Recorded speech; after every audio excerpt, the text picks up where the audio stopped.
Hello again. I want to read you another chapter of my book, The Spirit of Parenting. And chapter 4 is called Consistency, because in chapter 3 we talked about that and how you often felt guilty for not being consistent. So in my opinion, consistency is so highly overrated. And yeah, I know that almost every book on parenting includes a section on how important it is to be consistent. But if I were going to be consistent, for example, about my kid's right to play his favorite music on the highest volume in our living room when many of us are trying to have conversations, I just have to say never. Because I can't promise that I will always be able to enjoy and appreciate their most intense music. Nor would my children ever be allowed to use my bed as a trampoline, especially when I'm still sleeping early in the morning. And they do that. That seems to be hardwired into kids. And I wouldn't say yes to them making fudge at 2 in the morning if I were trying to be consistent. However, there are times when I can handle such requests gracefully, even gleefully. And so if we have a rule in our house about consistency, the only rule is, the only constants in this house are that we love you and we trust that you love us. And that we'll tell you if we can't handle a certain behavior. So then you don't have to be afraid. You don't have to be second guessing us. Children, and of course adults too, need to hear this constant, at least daily. It is a constant that we love them, no matter what. And it is a constant that we trust that they love us, no matter what. Those constants are the only consistency in our parenting.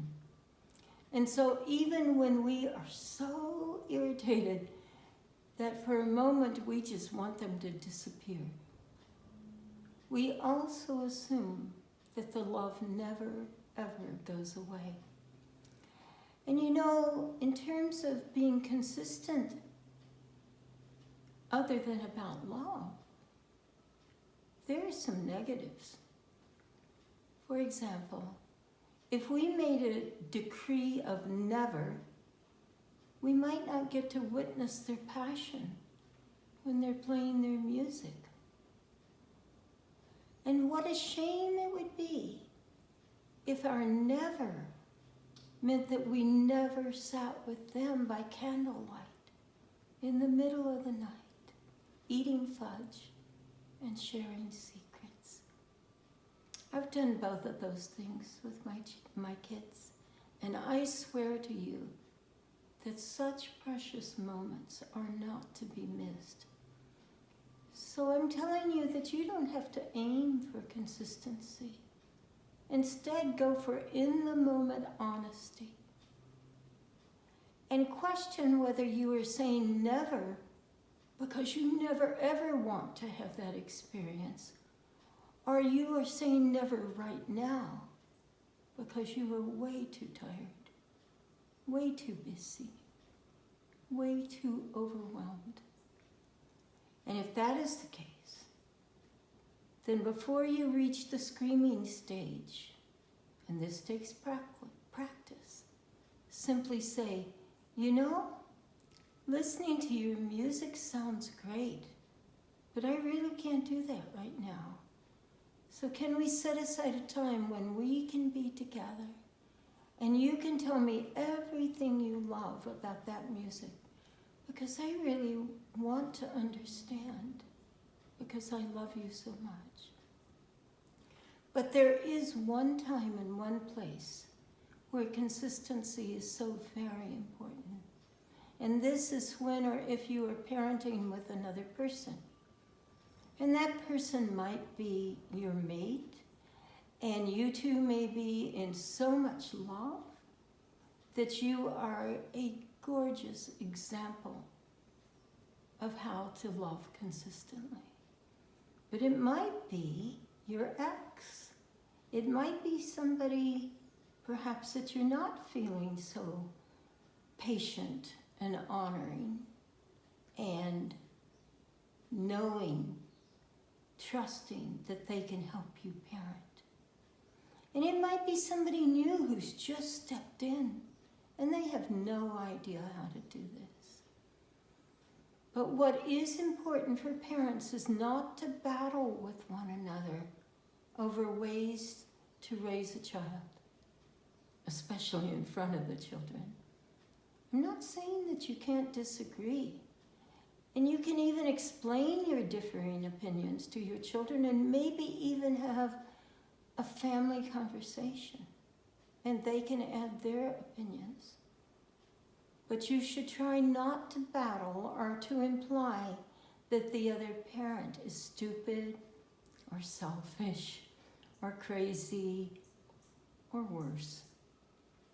You know, my husband and I worked for many years to be able to trust one another enough to simply step aside if we realized that we were entering an area where one of us had less expertise or confidence, or one of us was about to lose it. We accepted the truth that neither of us could be on all the time. So if one of us noticed the other careening closer and closer to that edge of insanity, we would try to step in gracefully, hopefully even with humor, and steer the conversation to calmer, more peaceful waters. As parents, you need to try to be one another's advocate and assume that each of you is doing your very, very best in a given situation. Now, I'm definitely not saying that you should let the other parent hurt a child, either physically or emotionally. But you might understand how they come so close to that edge. If you understand that they, or let's say you, are being hooked, triggered by your child, maybe because their behavior is reminding you, probably subconsciously, of a childhood memory that still wants and needs to be healed. So I think I'll end with a profound quotation from Alice Miller. Children should be seen not as creatures to manipulate or even to change, but messengers from a world we once deeply knew, but have long since forgotten. Bless your children. Know that they are the reminder of your childhood, long forgotten.